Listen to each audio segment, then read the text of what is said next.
Hello, welcome into another Good News Star Trek video, and since the Netflix live-action One Piece is right around the corner, and it is, after all, a live-action anime adaptation, there is one question on everyone's minds. Will it actually be good? Especially because Netflix is once again collaborating with Tomorrow Studios, the same company that came together to bring us the just masterpiece that is the Cowboy Bebop live-action adaptation. Right, Spiegel! No. Spike Spiegel. Not anymore. We all know how that was received. Yes, you are. You're Spike, cowboy, bounty hunter for hire. Fuck you, bitch. Shut the fuck up, bitch. Back the fuck up. I'll knock the fuck out you. Damn, man. Hey. That it's been putting a lot of fear in people's hearts because, you know, they don't want their favorite story done like, well, this. Sounds to me like blackmail. You're damn right it is, because Jet, you are black and you are man. Well, I'm here to tell you can fear no more because I'm going to give you undeniable proof that the One Piece live-action anime adaptation is not only going to succeed, but it will be the best live-action anime adaptation we have ever seen in the history of ever.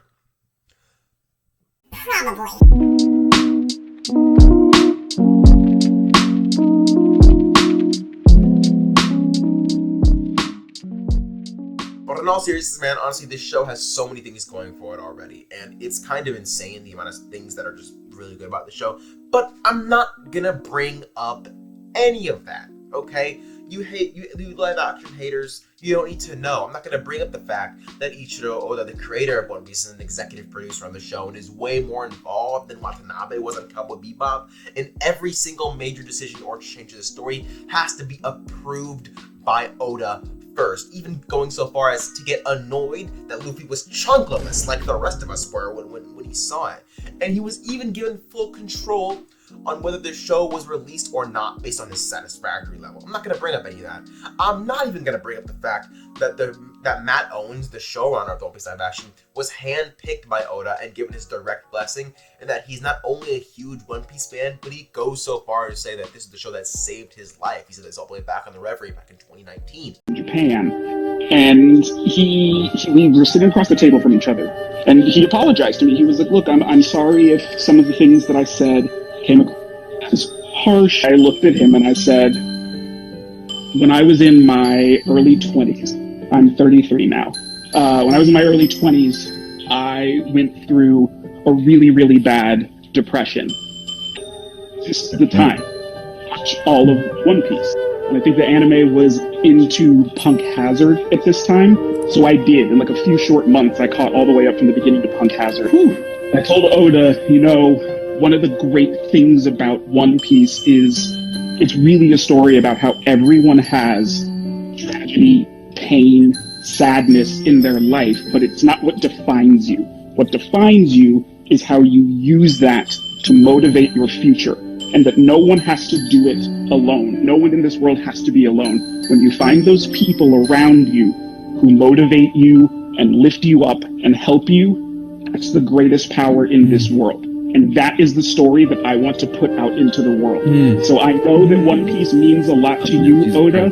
It means a lot to me because I honestly believe that One Piece saved my life. He looked me in the eye, and he held his hand out across the table and said, "I have 100% faith in you now." I'm not going to talk about that, and I'm also not going to bring up the fact that he forced his writers, costume designers, and editors to not only watch One Piece, but he even went so far as to force them to watch character analysis videos made by One Piece YouTube creators in order to show them how to properly represent the characters on the screen.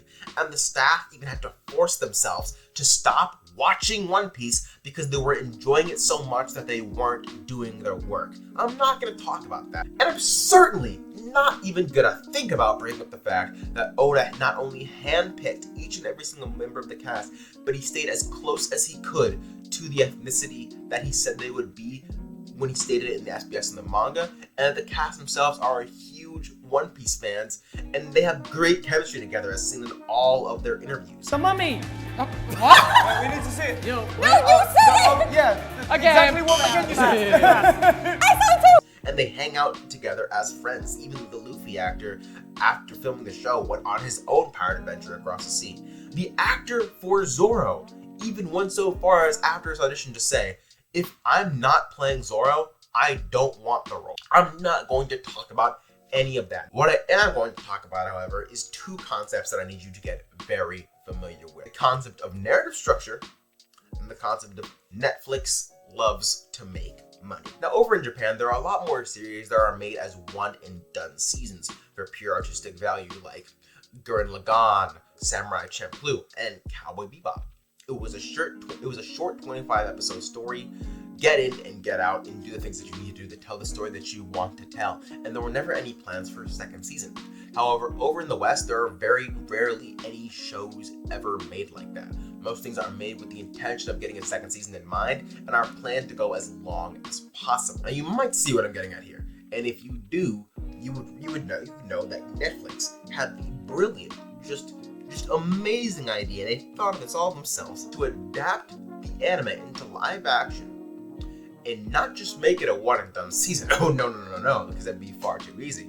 They said, let's expand on the story and on a bunch of new things and character elements that nobody ever asked for. And I don't really see people bringing this up when they talk about live action anime adaptations, is Netflix was trying to fundamentally change what Bebop was in order to elongate the show on their streaming platform, because yes, it was popular, but it didn't have the longevity they would have liked to bolster their subscriber base and make them that sweet money. And that's why everything is so weird. And character introductions are switched around, and some are delayed, some are too early, and it just doesn't feel like how it happened in the show. There's some stories that are just completely unique to live action adaptation because of this reason, because they're trying to elongate it. But despite all that, by all accounts, you have to admit that not only was the costuming and set design really good, the action was good, the choreography was good, and the casting and the actors were pretty fucking amazing for, the most part. We have to find Villager before he does spooky bad things. The only thing bad about it was that they didn't stick to the story. And this ties beautifully into my next point. Netflix loves to make that sweet thing. From Netflix's perspective, there wasn't a lot of money in Cowboy Bebop, which is why they chose to try to elongate the story, because they wanted to make as many seasons of a popular show as they could, try to make it more popular, which is, fucking stupid, obviously. This isn't something we need to worry about as One Piece fans. We don't need to worry about it. They're not gonna try to do this. You know why? I sure you know why. Because One Piece goes on for fucking ever. So they don't have to worry about trying to elongate the story, making unnecessary and weird changes to try to make it make more money. Because One Piece will keep it going based on just the One Piece story itself. It does it on its own already. Don't get me wrong, there will be changes, as we've already seen, like Arlong and Baratier. That's just because every live-action adaptation needs to have certain changes. It can't be a one-to-one adaptation, because certain things that work in animation don't work in live-action, and it's probably not a good idea to try to cross those things over, and it might even be impossible to do so. As long as they keep the feel of what makes One Piece, which I have it on pretty good authority that they're doing by all the things that I didn't say earlier, that you didn't hear me say, I didn't mention any of those things, will be fine. And don't forget, they already succeeded at all that extra stuff, and we've seen it in the trailer that they're doing that again with One Piece. Not only do the sets look fantastic, the character designs and costumings look great, the actors look perfect, they all look like they fit the role. Some of them look like they were just drawn straight out of the manga and ripped from the pages, and the fight scenes in CGI look pretty fucking good, and it just feels like the goofy world of One Piece that we come to love just brought out into live action. And if you need a little bit more proof, look no further than this. Netflix has spent $150 million on the budget of production alone. I repeat, because I didn't probably go through your head.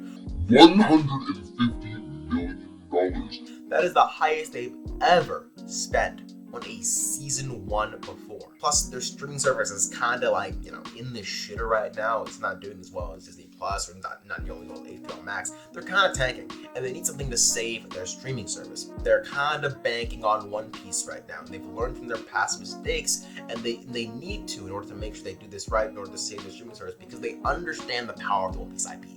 I mean, just look at all the amazing marketing things they put into this. Like, not only like bringing Mayumi Tanaka back as a voice actor, like all the Japanese cast members are voicing the cast again in the Japanese of the One Piece live action. Like, they're doing so many things the One Piece fans would love, because they are putting all their faith into this, because this could be the thing that puts them back on top. Because Stranger Things is about to end.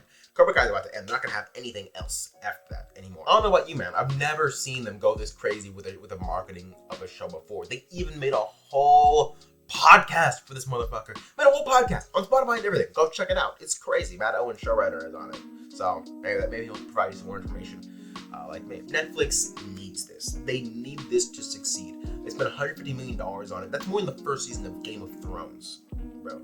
And this could very well be Netflix's Game of Thrones, and they know that. So they're putting everything that they can into making. They've learned their lessons from past people who've done anime adaptations and even their own anime adaptations to stick to the source material.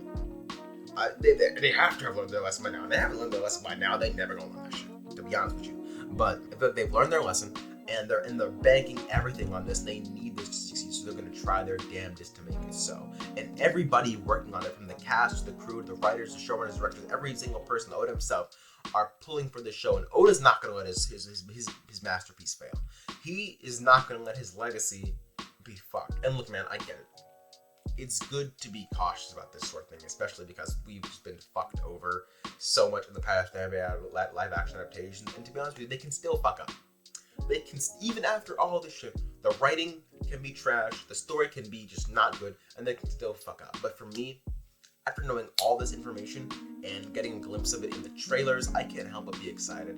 And just imagine if it is this good, if it looks this good, and if it is good, it's going to open the floor up for more great anime adaptations when studios realize that all they need to do is follow the fucking source material. We've been yelling this at them for so long, and it seems like they're finally starting to listen. And if they do, whoo, we're gonna get so much good content, man. Are you excited? I'm excited for that. I want more good anime adaptations. And if they're gonna keep making live action adaptations, we want them to do good, because they're gonna keep making them. They're gonna keep trying. So why can't this be the one? I'm hoping One Piece is the one. Can you imagine that? If One Piece is the one, all you other live action anime adaptations have no excuses. Oh, bro, I can't wait for the haters to be proven so wrong. Everybody's like, oh, adaptations, they can never do anything that can't be done. Oh, it can't be done. You're fools with a stupid thing to be so excited about this. Ooh, when that show comes out, oh, you're gonna eat your fucking feet, you dumbasses. What? But anyways, I digress. This video is gonna age so terribly if it comes out in 20 days and it's shit. Oh, it's gonna be so bad. By the way, I'm recording this 20 days later. I don't know when I'm posting this video, but yeah. 20 days, baby! We're excited! Anyways, with all that being said, that is why I think that the One Piece live action is most likely probably gonna be the best live action adaptation we've ever seen. So yeah, let me know if you disagree or agree with my points in the comments below, and if you like this content, maybe check out our page. Maybe you'll find some more stuff you like. I don't know. It's worth a shot. It's worth a shot. Yeah, but if you like this stuff, consider subscribing. That'd be pretty cool of you. Not gonna lie, pretty epic. But yeah, and until next time, end of video.